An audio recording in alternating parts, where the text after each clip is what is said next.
Pump চালু হয়েছে, of.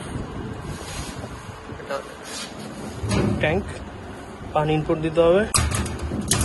পানি ইনপুট দিলে মোটর দিয়ে দিক দিয়ে আসবে, এসে 4 ডায়ামিটারের 4টা পাইপ আছে। প্রেশার স্কেল, এখানে ইনপুটের প্রেশারটা T1 আসছে, এটা হচ্ছে এই পাইপ দিয়ে যাওয়ার পরে আউটপুটেরটা T2 আসছে। এখানে প্রেশার ডিফারেন্সটা দেখা যাবে। এটা চালু করা থাকবে, প্রেশার পানিটা আসবে, এদিক দিয়ে বের হয়ে যাবে। আবার এই পানিটা এদিক দিয়ে রিসার্কুলেট হয়ে ট্যাঙ্কে যেয়ে জমা হবে। ঠিক আছে, এটা একবার পানি ইনপুট দিলে হবে।